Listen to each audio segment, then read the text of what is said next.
ابي اللي يشخر هذا شخير له اصداء واسع.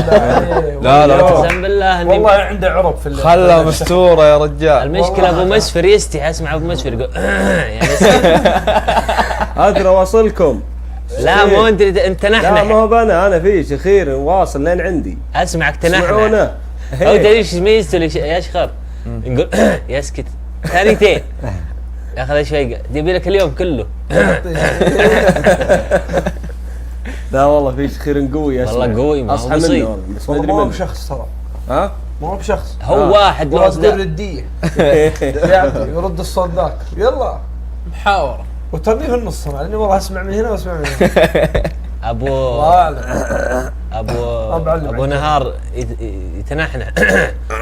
انا اصوت ابو مسفر ادري انه قاعد ما شاء الله 24 ساعه قاعد ما ينام.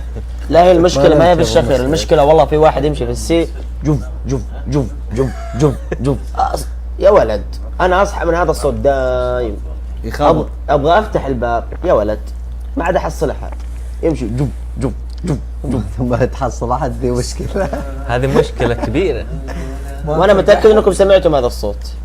والله مشكله انا ما سمعت. انتم اموركم طيبه، انا عند راسي اللي شاخذ هذا بس ما ادري منه. قريب يعني بجاره الغرفه مقفله كم رقم وانا ما شفته لا يوم لا دخل انت مو غرفتي. انت، انا ادريبك انا متت عليك كم مره ما هو انت. لازم محدود تحرك. تبوني اعلم عليه يا عيال ولا خليه؟ عارف انا عارف. علم عليه قبل النوم عشان خله ما استر عليه، استر عليه. بنعرفه بعدين بنعرف. استر عليه.